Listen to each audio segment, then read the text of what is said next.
Bonjour. Camps de réfugiés, de déplacés, d'étrangers, de migrants, zones de transit, centres de rétention ou de détention administrative, centres d'expulsion, d'accueil de demandeurs d'asile, ghetto, jungle. Ces mots sont devenus chaque jour de plus en plus présents dans l'actualité politique et médiatique. Ils désignent une réalité aussi évidente que complexe. C'est à la compréhension de cette réalité que l'ouvrage Un monde de camps, publié aux éditions de la Découverte, s'attaque. La cohérence théorique de cet ouvrage est donnée par Michel Agier, qui a dirigé ce travail collectif. Il est directeur de recherche à l'École des hautes études en sciences sociales. Ses recherches portent sur les relations entre la mondialisation humaine, les conditions et lieux d'exil et la formation des nouveaux contextes urbains.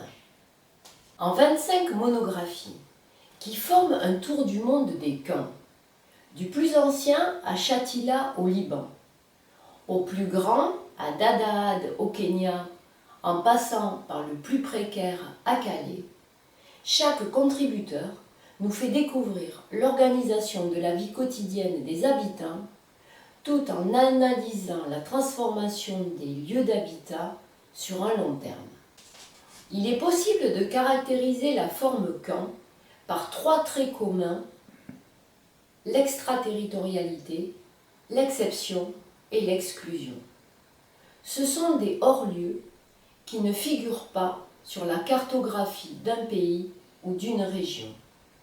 Ces espaces relèvent d'une autre loi que celle de l'État sur lequel ils sont établis. Ils écartent, retardent ou suspendent toute égalité politique entre leurs occupants et les citoyens ordinaires. Ce paysage de plusieurs milliers de camps, centres et zones forment en fait un véritable dispositif.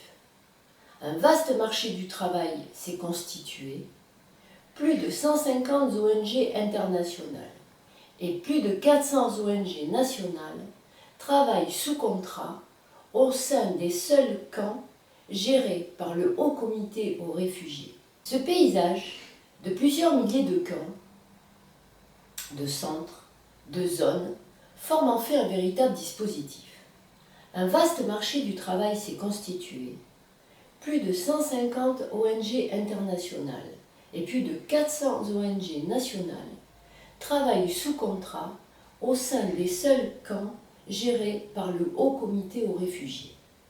D'année en année, l'organisation des camps est devenue plus structurée et complexe.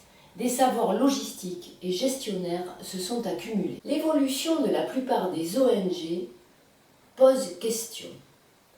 Leur institutionnalisation, leur mode de gestion des populations les rapproche des objectifs des gouvernants tout en les éloignant des droits et besoins des populations. Quelle latitude les populations des camps ont-elles pour décider, pour mener leur vie? Les dimensions bureaucratiques et gestionnaires n'ont-elles pas éloigné les ONG des dimensions humaines et démocratiques? Aujourd'hui, 12 millions de personnes vivent dans ces camps, des millions d'autres dans des campements de fortune, d'autres encore sont piégés dans des centres de rétention, d'expulsion, des zones d'attente ou de transit. À l'opposé de toute notion d'urgence, ces camps font durablement partie des sociétés qui composent le monde global. Ce livre nous montre que l'encampement du monde se présente comme l'une des formes de gouvernance, une manière de gérer les êtres humains devenus des indésirables. Je vous souhaite une bonne lecture et je vous dis à bientôt pour un nouveau pas de côté.